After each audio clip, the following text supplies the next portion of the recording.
Tere, mina olen Ingrid Maadvere ja näitan teile, kuidas ankeedis teha testi.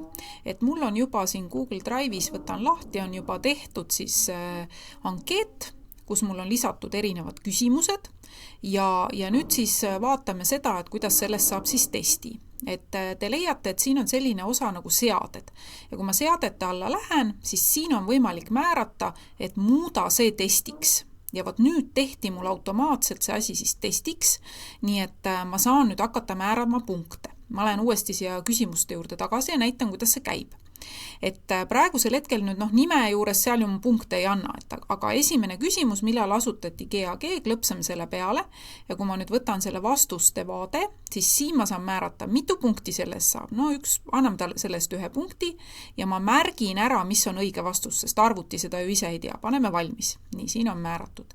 Nii, kes on GAG direktor? Klõpsame küsimuse peal, klõpsame vastuse vaade, paneme siia jälle 1 punkt ja lisame siis ka õige vastuse, et Henrik Salum. Ja siia on võimalik ka panna, näiteks kui keegi vastab lihtsalt Salum, siis siia on tegelikult võimalik panna kõik võimalikud vastused. Aga ma hoiatan teid nende lühiküsimuste puhul, et tihti ei pruugi üldse välja mõeldagi, kuidas vastajad võivad vastata. Nii et, aga sellest ei ole hullu, ma näitan, kuidas pärast saab selle korda. Nii, aga anname sellest näiteks ikkagi 2 punkti. Nii, valmis.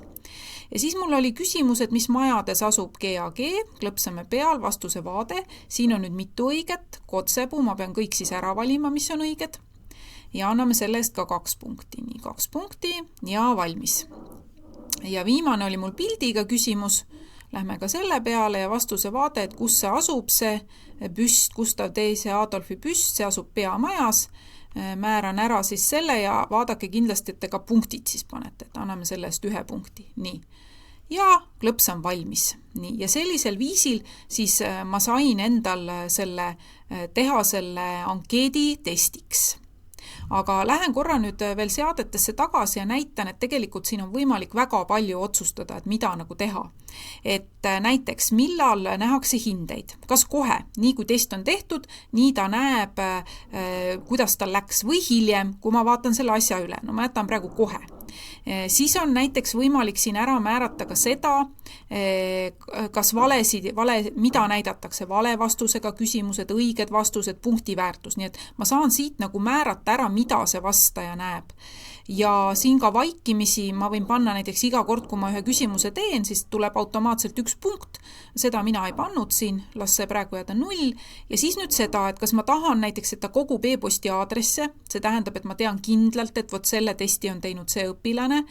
Kas ta saadab vastajale näiteks koopia, ma võin ka selle panna sisse, et siis tema saab vastused endale meili peale, kas vastuseid saab muuta, kas ainult GAG õpilased saavad või tahate seda testi kasutada näiteks ka oma vanemate peal. Nüüd see piira 1 vastusega, nii kui te selle sisse panete, nii see tähendab seda, et peab meiliga olema sisse logitud, muidu ei saa kontrollida. Nii vaatame, mis siin veel on.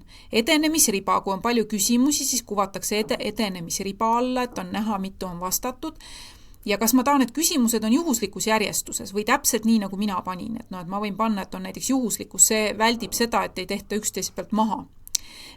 Siis võib kinnitussõnumit muuta, et te näete, vaikimisi on teie vastus on salvestatud, aga te võite panna, et väga tubli või midagi. Kas on võimalik uuesti vastata, kas kokkuvõtte näidatakse, näiteks ka seda, et kuidas teised on vastanud, seal näidatakse kokkuvõtte, et siis sa näed, et kui hästi sul läks. Ja siin siis veel on need samad meiliaadressi kogumine ja siis tee küsimused vaikimisi vajalikuks, see tähendab, kõigile tuleb vastata, nii et seadeid on päris palju. Aga sellisel viisil siis sai teha sellest ankeedist testi.